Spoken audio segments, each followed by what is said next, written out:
It's about why are South Africans so unhealthy and why are we getting more obesity and more diabetes? And the question is it the nutrition advice that we've been giving? And that's the question that I'm going to be addressing. So for me, what happened was 5 years ago, I converted to this way of eating and my health improved dramatically.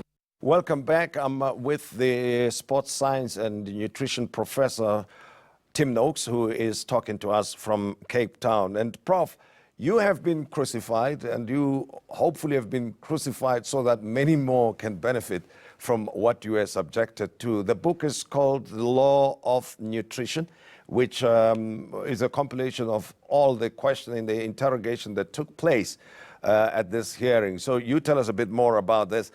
What is it that we need to learn generally as a people when it comes to this diet, the Banting diet that you are promoting? Because many people, we believe that dieting is for people who are obese, who are overweight. Otherwise, we can eat whatever we like. And I think that's not what you mean. No, not at all, Tim. What we're saying is that we need to go back to the way we were eating 50 years ago, before the processed food industry completely took over and we started eating all these processed foods. We're trying to get people to take what we call real foods. That's foods that come straight from the farm, and cook with those foods. So it's going back to the way we were eating. And as soon as you start eating foods that are not highly processed and have not a lot of sugar in them, your diet immediately converts to a lower carbohydrate diet, which is more complete in fat. And the beauty of that diet is satiating. Because what's happened in the last 50 years is that we've told people that fat is dangerous for you. And there is not one scrap of evidence to prove that. And we flew out Nina Teicholz to become one of my expert witnesses. And she wrote the book, The Big Fat Surprise. And it shows that over the last 50 years, all the science that supposedly shows a low-fat diet is healthy, i.e. fat is bad for you and you must eat lots of carbohydrate, is wrong. There is no such evidence. And that's one of the most important books that has been written recently.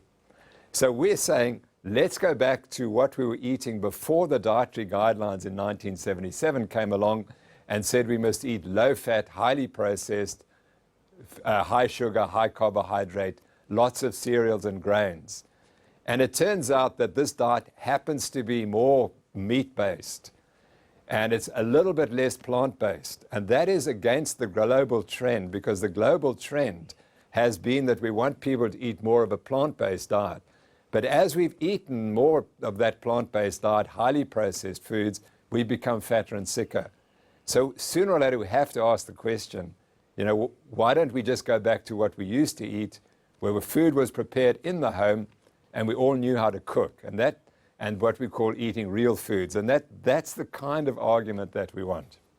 Now, in the South African context, people would say food is cultural and it's not unique to South Africa. It's happening from one society to the other.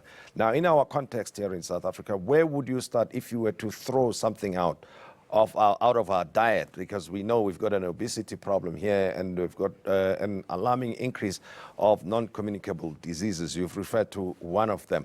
If there is one thing that we should do away with in South Africa currently, what would that be? Yeah, Tim, since 1910, maize has been the staple food in South Africa, and it wasn't before 1910. And currently 40% of calories eaten in South Africa are maize. And maize is a high carbohydrate food which is low in nutrients. It's not got the right nutrients that you need to grow well. And that's the fundamental problem. We shifted from a diet, I believe, that if you went and looked at the Nguni people 200, 300 years ago or even further before that, when they came into Southern Africa, they were basically pastoralists who had cattle.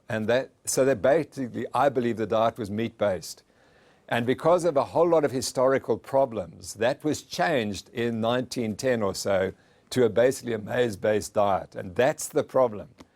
And how you address that one is incredibly difficult. But my point is that eating this high carbohydrate, low nutrient dense food like maize is not helpful, because humans, and I believe that the African people are like that, we're not designed to eat high carbohydrate diets. We're designed to eat diets which have much more fat and protein in them, and then we really thrive. So we have somehow to replace maize with more protein and fat and a lot of that will be from animal produce. Well, I suppose on that score, you also have got to be very, very careful, Prof, because of the rise of the vegetarian movement, you see. So how do you make a case in that environment? Well, the vegetarians can certainly eat this diet. They can eat a low-carbohydrate diet. The reality is that vegetarians constitute about 2 to 5% of the population. They've never been a major source. So we can't really convert the world to vegetarians. We're not designed. Humans are designed as carnivorous animals. All our biology is that way. And you can't really adapt. Of course, some people do adapt very successfully to a vegetarian diet, but they have to take a lot of supplements because the diet doesn't provide what you need. And unfortunately, animal produce is essential. Humans can't survive without animal produce. And so immediately people will say, what about this country and that country, and what about the Indians? Well, the Indians are doing really poorly in terms of health.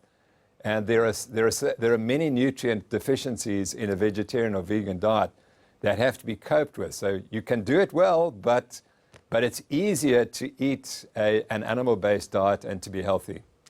Just talk me through how one implements the change to one's diet, right? If the intention is to stay healthy and for whoever is overweight to reduce their weight. And of course, towards the end, I would like to talk about those who are dealing with type 2 diabetes, what they need to do. But let's talk about the general population first. What is it that you need to change in your diet if you want to move the direction that you are suggesting? Well, the first thing you need to do is move away from cereals and grains. That's the key, and sugar. Those are the first, and then vegetable oils. And that's typically how we start our day, isn't it? I mean, the day starts like that in South Africa, right? It's breakfast cereal, it's tea, it's scones, it's whatever, and it's jam and so forth, and bread in the morning. Yeah, we call that a diabetes starter pack. If you want to get diabetes, that's how you start the day. Because that is a high carbohydrate meal and lots of sugar, and that taxes your pancreas to secrete lots of insulin, and the insulin ultimately is very damaging. And so that's how you get on the road to diabetes. You know, if we wanted to change the health of South Africans, we would get every school child to have 2 eggs in the morning, 2 boiled eggs in the morning, and some full cream milk, and that would be a great start. And then some cheese and other fat protein foods. But that, if you want to convert, and for an individual who's listening today, most of us are eating addictively. We eat every 3 hours because we have a high carbohydrate meal, and our biology is not designed for it. So we secrete all these hormones, which then in 3 hours' time tell us we're hungry again, and so we have to eat again. And the biology is absolutely described of how that happens, how a high carbohydrate meal makes you hungry in 3 hours. Whereas if you eat a high fat, high protein diet, you'll only be hungry in 6, 8, 10 hours. And if you really want to change, the first thing you do is you cut out the sugar and the carbohydrates for breakfast. And you eat the traditional meal that was, of course, being English, the eggs and the bacon and the yogurts, but the full fat yogurts and the cheese and some fish, and then you don't eat again for 8 or 10 hours. And that's how humans are designed to eat. We're not designed to eat high carbohydrate meals every 3 hours. That, as I've indicated, is the starter pack for diabetes. Now, the costs involved in making this change, how do you mitigate those? Because a lot of people would say they cannot afford to have the high protein diet that you're suggesting. Yeah, Tim, you're absolutely right. And that's why my foundation, the Noakes Foundation, started the Eat Better South Africa campaign, because we realized that cost is a problem. And we've produced menus for 30 Rand a day. And of course, 30 Rand a day is expensive for many South Africans. We appreciate that. But many people think that you can't get by on 30 Rand a day. And we've shown that you can. And we've done 10 interventions in Cape Town communities and shown that on 30 Rand a day, we can help poorer people become healthier. So, and what frustrates us is the information is there, but it's not taken up. It's not taken up by governments, by provincial governments. We know what to do. We know how to make people who are relatively poor eat well. And the answer is because the foods that are really healthy are eggs, liver, and sardines. And none of those are expensive. And you add to that offal, which has always been an African delicacy, and vegetables, and you've got a diet that, believe it or not, is nutritionally dense. It's a very, very good diet. Let's help And people those who can are living with survive on that diet. and those who are living on chronic medications to try and manage type 2 diabetes and other related diabetes. What kind of complete overhaul should they undergo when it comes to their nutrition? Yeah, Tim, it's really important to know that earlier this year, the Virta Health Company in California published a paper which showed that if type 2 diabetics who are fully diagnosed chronic diabetes, if you get them onto the low-carbohydrate Banting diet, within 1 year, you can stop insulin or reduce it in 90% of patients. 90% of patients can reduce or eliminate all insulin, and 60% are in remission from their diabetes. That means that they don't need any more medication, or they use minimal medication, the drug called metformin. As long as they stay on the low-carbohydrate diet, they do not have the symptoms or the evidence that they're diabetic.